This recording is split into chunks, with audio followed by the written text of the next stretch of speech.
Oui, ça c'est l'ouvrage que j'ai publié il y a un peu plus de 2 ans ici au Sénégal, dans les éditions Harmattan. Le titre c'est les promesses d'une devise. Et l'objet, c'est, comme je l'ai déjà dit, essayer de revisiter un tout petit peu ce qui doit constituer, si vous voulez, le socle de notre projet sociétal, de notre projet national. Car si on a un pays, un peuple, si on construit une nation, si on veut se forger un avenir, cet avenir-là doit se forger sur la base d'un certain nombre de référents qui sont connus, partagés et promus. Et j'ai estimé qu'il nous manquait un tout petit peu de retourner l'attention sur ce qu'est notre principal référent en tant que peuple, en tant que nation, c'est-à-dire notre devise nationale, qui est, qui est composée de 3 éléments. Un peuple, un but, une foi. Et je suis convaincu qu'avec ces 3 éléments-là, on a toutes les armes qu'il faut pour être une nation libre et maîtresse de son destin.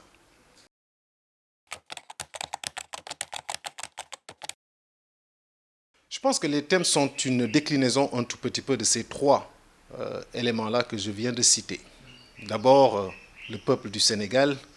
Modestement, j'ai essayé de lui rendre hommage à travers une lecture plus ou moins historique de sa genèse, de sa manifestation, mais aussi de son épopée, si vous voulez, avec un point de mire, des références personnalisées sur tous les domaines de la vie socio-économique, de la vie professionnelle, de la vie culturelle, de la vie cultuelle. Donc j'ai évoqué des personnages par rapport à qui nous avons tous une forme d'identification. Et des personnages également qui doivent constituer des sources d'inspiration, qui, lorsque nous sommes dans des moments de troubles, dans des moments d'incertitude, peuvent nous servir justement de compas pour comprendre que nous avons toutes les raisons d'espérer un avenir meilleur. Je nommerai comme ça pêle-mêle. J'ai parlé de Cheikh Ahmadou Bamba, j'ai parlé de Cheikh Anta Diop, j'ai parlé de Battling Siki, j'ai parlé des femmes de Nder, j'ai parlé de Seigne Fallou. Donc tous ces personnages ont tous un rôle important à jouer dans notre identité nationale et surtout dans notre préparation à un futur qui reste incertain mais qu'on peut toujours dompter.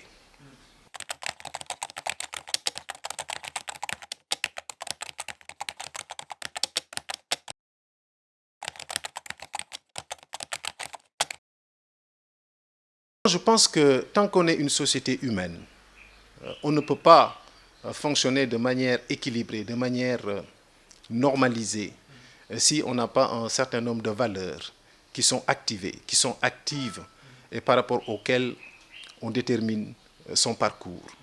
Si on perd ces valeurs, c'est comme disait l'autre, on risque d'avoir le destin d'une feuille morte à la merci de tous les vents. Et ça, ce serait dramatique pour un peuple qui veut aspirer à l'émergence, un peuple qui veut aspirer à la cohésion, un peuple qui veut aspirer au développement, un peuple qui veut aspirer à l'épanouissement. On ne peut pas le faire sans revisiter ces valeurs, sans se les approprier, sans les entretenir et sans les consolider. Ceci ne doit pas être en contradiction également avec la nécessité d'un progrès inévitable, parce que nous sommes dans un monde qui s'ouvre davantage. Mais rappelez-vous, le premier président de ce pays, le bien nommé Léopold Sédar Senghor, avait parlé de ce paradoxe qui me semble être très intéressant. Parce que je rappelle souvent que le leadership, c'est la capacité à réconcilier les paradoxes. C'est-à-dire comment assurer un enracinement réel et en même temps s'ouvrir dans un monde qui est de plus en plus global, dans un monde qui devient de plus en plus un village planétaire. Ceux qui ne croient pas en cette réconciliation sont ceux qui risquent de remettre en cause un projet sociétal viable dans le futur.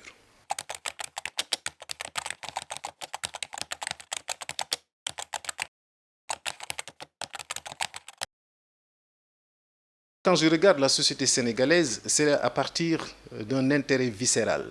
D'abord parce que, cela va sans dire, je suis un Sénégalais, mais je suis un Sénégalais peut-être qui, pour avoir vécu longtemps à l'étranger, jette un regard peut-être un peu plus affectif, un peu plus possessif sur mon pays. Car apparemment, c'est lorsqu'on est loin de celui-ci qu'on découvre toutes ses vertus, toutes ses valeurs, mais également tout son génie.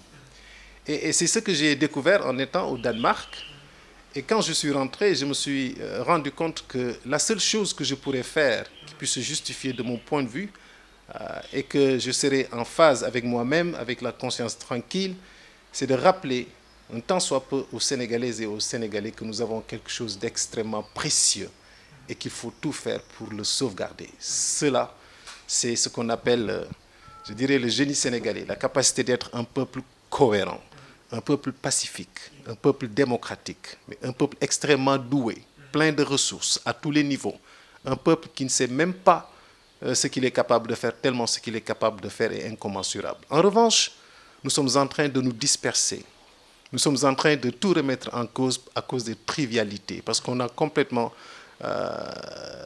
dérangé, si vous voulez, ou bien remis en cause là où le focus devait être. On a complètement changé de point de mire, et là on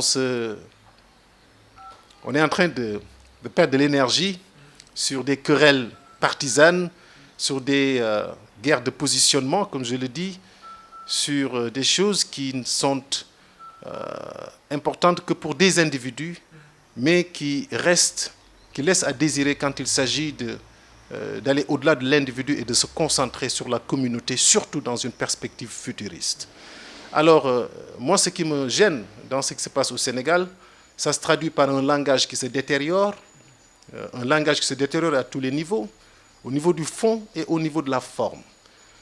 Moi, je fais souvent référence à ma grand-mère, qui s'offusquait pour peu lorsqu'on se désaxait, si vous voulez, des principes de la décence. Elle disait tout le temps, il faut toujours rester décent dans la vie, car avec la décence, on peut parvenir à tout. Mais sans la décence, on ne parviendra à rien, sinon à la destruction. Et ce qui se passe actuellement, vous avez vu, les gens s'insultent, et quand on commence à s'insulter, l'insulte devient le référent. Alors à partir de ce moment-là, celui qui va se faire voir, c'est celui qui insultera le mieux ou le plus. Donc vous voyez comment on change complètement de cap. Et ça, ce serait préjudiciable pour nous, mais ce serait également préjudiciable pour ceux qui devront être nos héritiers. Et je crois que nous avons une responsabilité morale de nous ressaisir. Et ça commence d'abord par les leaders, et les leaders à tous les niveaux.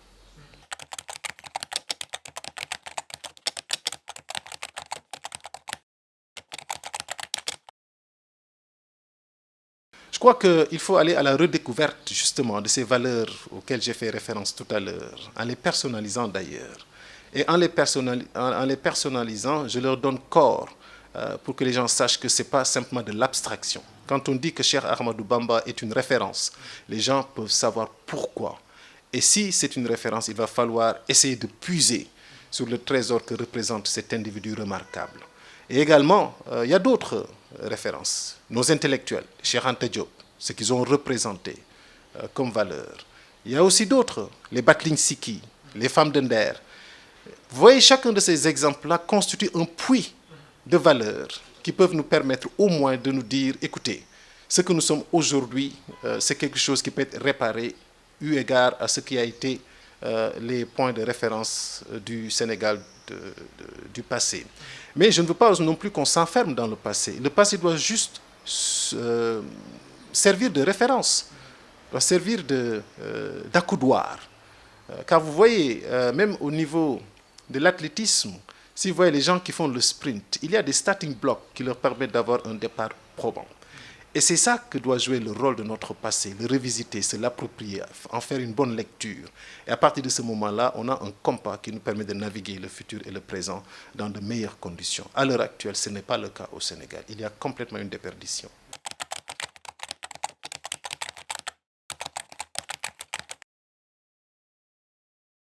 Je crois que la situation politique reflète un tout petit peu la détérioration du discours de manière générale. Et que j'ai toujours dit que le Sénégal, jusqu'à présent, a été sauvé surtout par son peuple. Et que si on devait se concentrer sur les politiques et leur façon de faire, il y a un risque grand de dérapage. Je me souviens bien avoir, je ne dirais pas averti, mais dit aux uns et aux autres qu'on n'est pas à l'abri d'une dérive. Que si le pays est resté stable jusqu'à présent, pacifique et paisible jusqu'à présent, il n'en demeure pas moins qu'on a une obligation de tout faire pour consolider pour affermir et raffermir cette paix et cette stabilité, sans quoi on risque de les perdre, car rien n'est définitivement établi et rien n'est définitivement acquis. Alors les hommes politiques, ce n'est pas eux qui font le Sénégal, ce n'est pas eux qui ont fait le Sénégal, mais ils ont tous les moyens actuellement de défaire ou de détruire ce qui a été construit. Il faut qu'ils soient extrêmement conscients de la plateforme qui leur a été offerte et d'en faire bon usage. Sans quoi, écoutez, nous sommes dans un monde plein de tourbillons. Et on n'est pas un monde dans un monde.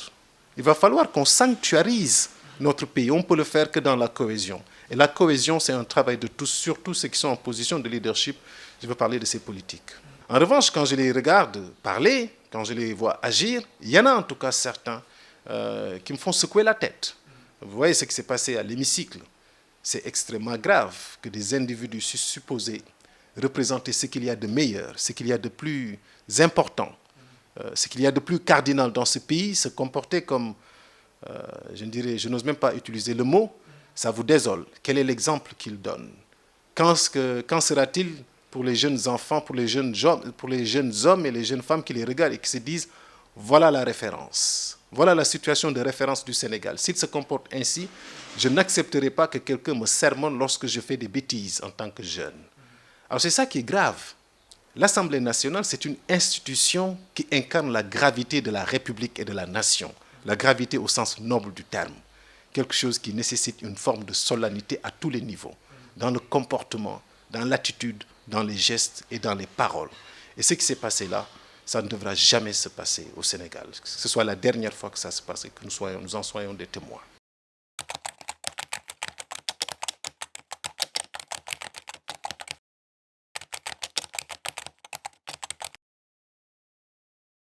Oui, il y a un passage où je disais l'ennemi n'est plus une force maléfique et malveillante provenant d'un extérieur lointain. Non, l'ennemi est l'adversaire du moment et constitue un reflet asymétrique de notre propre image. C'est celui qui, à tort ou à raison, nous empêche d'accéder aux cimes du pouvoir. Nous sommes en train de perdre le sens aigu d'une vision transcendante qui sous-tendrait nos choix et nous donnerait la force et la capacité d'aplanir nos divergences contingentes. Il ne s'agit pas de se battre, de se chamailler, ni même de se faire du mal pour une place dans un hémicycle qui a perdu de son lustre et de sa valeur à force d'être transformé en arène théâtrale et en caisse de résonance d'une médiocrité anoblie. Il serait plus vertueux de se battre pour trouver une place de noblesse dans l'histoire de ce pays en altérant son cours pour le meilleur et le plus prometteur. Oui, en fait, ça, c'est dommage, parce que ça, c'est un texte que j'ai écrit il y a 3 ans ou 4 ans maintenant. Mais ce qui s'est passé aujourd'hui nous montre que nous ne sommes pas encore sortis de l'auberge et qu'aujourd'hui, plus qu'hier, nous avons une responsabilité collective de veiller à ce que nous avons de plus précieux, cette nation cohérente, ce peuple-là, avec un but magique et une foi en nos capacités de toujours aller de l'avant, que ce bien-là ne soit pas détruit par des politiciens qui passent. Je vous remercie déjà de m'avoir donné l'occasion de discuter avec mes compatriotes. Le dernier mot, c'est que j'ai une foi inébranlable à la grandeur de ce peuple du Sénégal.